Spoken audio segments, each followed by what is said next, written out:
झूठों के बीच में मूर्ख फंस गए हैं। हिंदुस्तान मूर्खों और झूठों का कॉकटेल है। 90% जनता को तो यही नहीं मालूम हो क्या रहा है। कुछ दिन पहले तक डिमोनिटाइजेशन, अब सब कुछ बेच के कह रहे हैं इसे मोनिटाइजेशन। ईमानदारी की बात है, 70 साल का बनाया हुआ जो 7 साल में इसने बेचा है। अगली सरकार में मुझे 7 दिन का टाइम दे देना। अगर पहली संसद के सदन के अंदर बैठ के इन गुजरातियों के हलक में हाथ डाल के सबना निकाल लिया। कानून से बेच रहे हो, कानून से वापस ले लेंगे। एक बार संसद कब्जे में आने दो बस। बनिए का बेटा सरहद पे मरने नहीं जाएगा। आज की तारीख तक कितने शव बनिए के घर पे पहुंचे हैं, कितनी बनेनियों ने अपनी छाती पीट के इस बात के लिए रोया है कि मेरा बेटा देश पे शहीद हो गया। वंदे मातरम, भारत माता की जय। ना ये मेडल लाते, ना ये छाती पे गोली खाते। इन्हें तो गधे के लीज से गरम मसाले बनाने हैं, नकली दवाइयाँ बनानी है, मुनाफा कमाना है।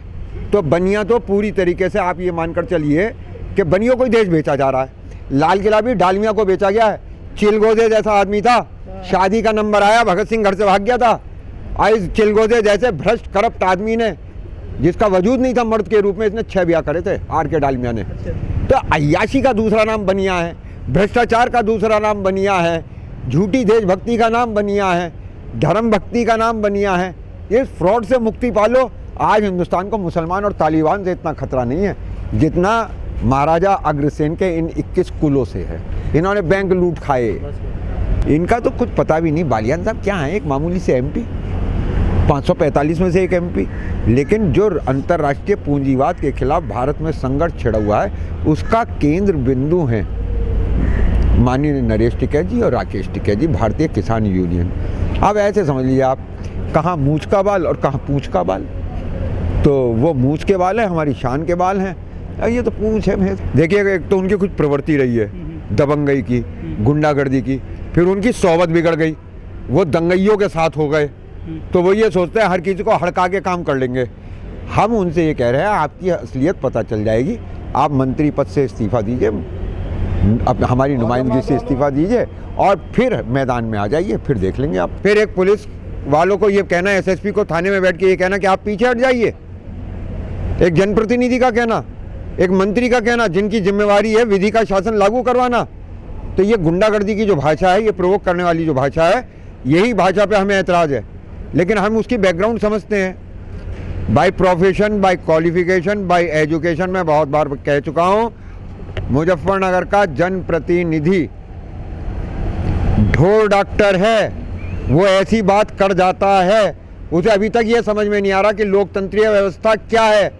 धमकाने की लैंग्वेज एक मंत्री की क्यों चल रही है, उसे समझना चाहिए वो हमारा ही अपना आदमी है, हमारा ही बच्चा है। राजनीति में ऐसे पक्ष नहीं लेने चाहिए, कौरव पांडव बन के नहीं खड़ा होना चाहिए, उसे मानना चाहिए। जनता को तो इतना भूखा करके मार दिया है। आप एक तरफ तरक्की की गाथाएं गाते हैं, हमने ये बना लिया, हमने ये बना लिया, हम ये बना लिया, फिर दूसरी तरफ पैसे जमा करने के लिए आप सब कुछ बेच रहे हैं। और 80 करोड़ लोगों को, इनके हिसाब से 80 करोड़ परिवारों को 5 किलो अनाज दे रहे हैं। कहाँ है सच भारत का? भारत 5 किलो अनाज पे टिकने वाला देश बन गया है या 5 ट्रिलियन के इकोनॉमी वाला देश? तो भारत ने नशा कर रखा है, ये बदहवास सा भाग रहा है। देखिए, हम लोग गैर राजनीतिक हैं, उसी की सज़ा आज तक भुगतते चले आए हैं। हम पे 1000 साल का गुलामी का इतिहास है। अमृतसर में अभी वो गली बची हुई है। आज तो हम अपनी मूँछों पे ताव देते हैं, अपने तिलक पे ताव देते हैं, हम ब्राह्मण हैं, हम राजपूत हैं, हम जाट हैं, हम गुर्जर हैं। अभी भी अमृतसर में वो गली है जहाँ एक डंडे के नीचे से इन सबको होकर गुजरना पड़ता था और अंग्रेज़ के हाथ में जूत होता था। हम अपना कॉमन साझा अतीत भूल गए हैं कि हम गुलामों की संतान हैं। हमें वो याद करके अब अपने देश के लिए लड़ना होगा।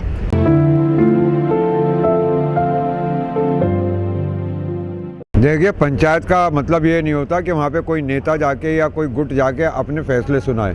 पंचायत का मतलब होता है कुछ मुद्दों के ऊपर बातचीत करना, फीडबैक लेना और फिर किसी निष्कर्ष पे पहुँच के सहमत होकर आपसी सहमति से कार्य करना।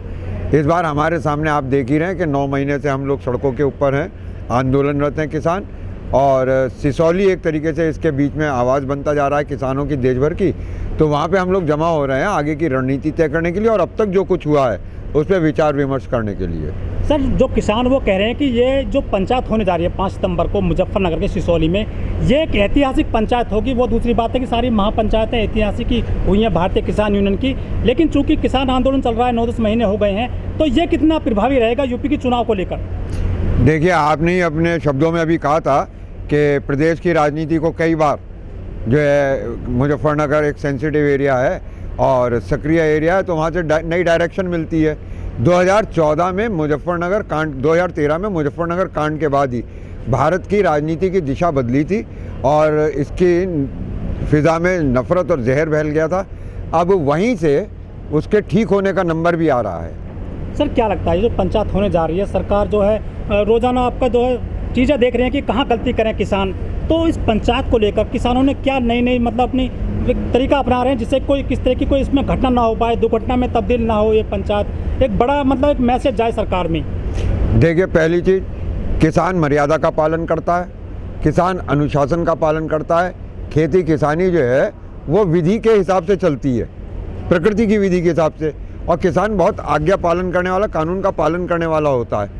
तो हमारी सबसे बड़ी कोशिश ये होगी कि वहाँ पे अराजक तत्व आके हम लोगों को डिस्टर्ब करने की कोशिश ना करे। तो हम अपनी पहचान में रखेंगे कि सरकार इस तरीके की कोई हरकत ना करे या सत्तारूढ़ दल कोई इस तरह की हरकत ना करे कि वहाँ पे अराजक होने का या अनुशासनहीन होने का कोई आरोप लगे। तो बस हम उस कमी को रोकेंगे। जो पंचायत होगी इसमें अप्रिय घटनाओं को रोकने के लिए किसानों ने क्या तैयारी की हुई है?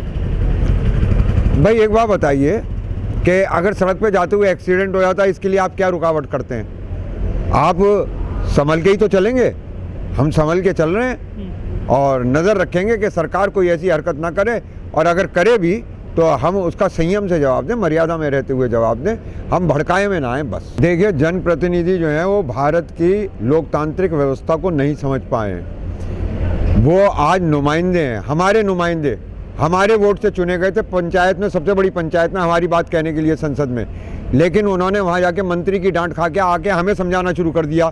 ये तो ऐसे हो गया कि राम जी ने अंगद महाराज को भेजा दूध बना के, और रावण की डांट खा के अंगद महाराज राम जी को समझाने आ जाएं। ये जनप्रतिनिधि इस्तीफा दे के हमारे पास आते, हम इनकी बात को मानते। अगर ये वहाँ ये कहते मैं किसानों का बच्चा हूँ, तो इस तरीके के आके मैं इनसे बात कर सकता हूँ, पहले इस्तीफा दूंगा तब हम इनकी बात मानते। लेकिन अब इनकी बात मानने का क्या? फिर दूसरी उसकी एक गलतफहमी, वो सोचता है कि सिसौली से किसान राजनीति, वो सोचता है ये लड़ाई जो है बालियान खाप की है। बालियानों की एक छोटी सी खाप है, जाट बहुत बड़ा ग्रुप है, 360 खाप हैं। जाटों से भी बहुत बड़ा ग्रुप है कृषि का, किसानों का। और अब तो जिनके लिए आंदोलन हो रहा है, अब सिर्फ और सिर्फ हल वाले के लिए आंदोलन नहीं हो रहा है, जमीन वाले के लिए आंदोलन नहीं हो रहा है, अब आंदोलन हो रहा है हर उस व्यक्ति के लिए जिसके पेट पे लात पड़ेगी जब ये अनाज पूंजीपतियों के, गुजराती बनियों के अकाउंट उसमें खाते में चला जाएगा, उनके गोदामों में चला जाएगा।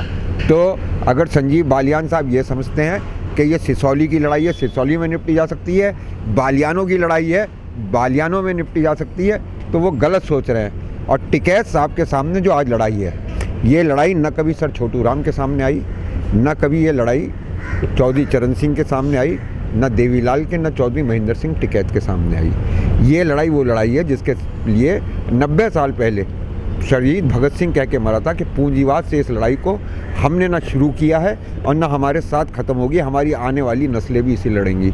तो इस वक्त एक अंतर्राष्ट्रीय स्तर की लड़ाई का केंद्र बिंदु बने हुए हैं टिकैत जी। सर जो किसान है उन्होंने दिल्ली में संसद भी लगाई भारतीय संसद के सापेक्ष, लाल किला भी गए थे किसान, भारत बंद कर लिया, चक्का जाम कर लिया, अब ये पंचायत कर रहे हैं सिर्फ एक राज्य के एक डिस्ट्रिक्ट में। कितना ये इम्पैक्ट डालेगी सरकार की नीतियों पर? देखिए सरकार, आज सिसौली से बोली गई बात वो देश के किसानों की बात समझिए। सिसौली की आवाज़ नहीं है, सिसौली बोल रहा है, किसान को उसने आवाज़ दे दी है। ये यूपी की भी नहीं है, ये सब किसानों की, पूरे देश के किसानों की बात है। तो नीतियों पे तो असर पड़ेगा, नीतियों पे पड़ भी रहा है, आप लोगों को नहीं दिख रहा। सरकार डिप्रेशन में है, अपने मंत्रिमंडल क्यों बदला उसने? इसके ये बल्ब फ्यूज़ लगे, हमारा कहना तो तुम्हारा फ्यूज़ ही उड़ गया है, तुम अपना प्रधानमंत्री बदल लो, समस्याओं का समाधान हो जाएगा। सर, किसान 10 महीने होने जा रहे हैं किसान आंदोलन को, देश में आंदोलन चल रहा है बड़े पैमाने पर। किसानों ने बाकायदा कहा है कि हम पूंजीवाद का भी बड़े पैमाने पर विरोध कर रहे हैं, कंपनियां आ गई हैं किसानों को लूटने के लिए, ठगने के लिए। लेकिन इसी बीच मोदी सरकार ने जो है करीब 1 दर्जन आधा दर्जन जो कंपनियां हैं सरकारी उपक्रम में, उनको ठेके पर दे दिया है, उनको बेच दिया है 6 लाख करोड़ रुपए इकट्ठा करने के लिए केवल। क्या किसान दबाव नहीं बना पाए सरकार पर? सर, 15 अगस्त को मोदी जी लाल किले की प्राचीर से कहते हैं कि 100 लाख करोड़ के अनाउंसमेंट कर देते हैं। कहाँ 100 लाख करोड़ और कहाँ 6 लाख करोड़ इकट्ठा करने के लिए मोदी जी 70 साल में बनाई हुई जो एक मतलब धरोहर है, उनको निजी पूंजीपतियों को हवाले कर देते हैं। तो 100 लाख करोड़ इकट्ठा करेंगे तो तब क्या हाल होगा मोदी जी का?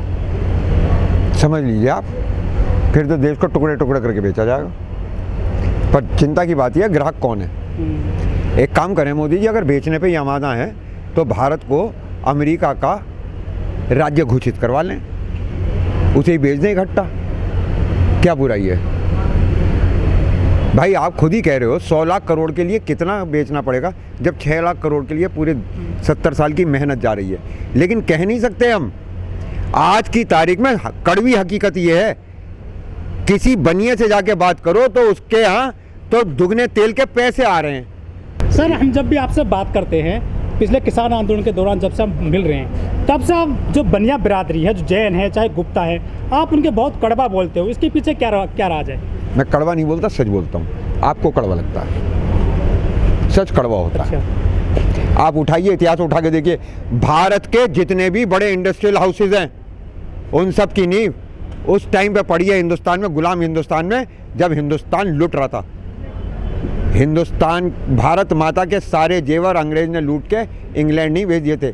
इन बिरला पे भी रह गए थे, केडिया पे भी रह गए थे, मोदी पे भी रह गए थे, खेतान पे भी रह गए थे, झुंझुनवाला पे भी रह गए थे। हर बार जब देश डूबता है तब बनिया तरक्की करता है। अब भी तो देश को डुबो के चंद बनियों को, अडानी बनिया नहीं है, अंबानी बनिया नहीं है, तो अगर मैं इनको कलेक्टिवली बनिया कह देता हूं तो इसका मेरा मतलब ये नहीं कि मेरे पड़ोस में रहने वाला बनिया भी उसके अंदर शामिल है जो परचून की दुकान चला रहा है। लेकिन सर एक सवाल हो रहा है आपसे छोटा सा, जो बागपत और बड़ौद के बनिया है ना, वो अक्सर ये कह देते हैं कि देखिए जाट जा रहा है, बेबुद्धि का आदमी है। ऐसा क्यों कहते हैं? वो ऐसा कहते ही चले आ रहे हैं, आज से थोड़ी, ये इन्होंने कहावत दे रखी थी, जाहिल जट। हमने मालूम करा ये जाहिल जट क्यों कहते हैं। भाई देश पे मरने का नंबर आ, अपना इकलौता बेटा बेच दे, रात दिन खेत में मेहनत करने के बाद जब फसल मांगने जाए तो लटकाने को मिलते हैं, तो इन्हें तो वो बेवकूफ़ गिनते ही हैं, इन्हें तो मंद बुद्धि, जड़ बुद्धि समझते ही हैं। सदियों से ऐसा होता है। लेकिन इस किसान आंदोलन से क्या लगता है कि जाट अब समझदार हो चुका है? जाट ही नहीं, किसान समझदार हो चुका है। किसान समझदार हो चुका है। अब जाट की बिरादरी नहीं रह गई है, ये बालियानों वाली लड़ाई में मत पड़ो, अब किसान की लड़ाई है।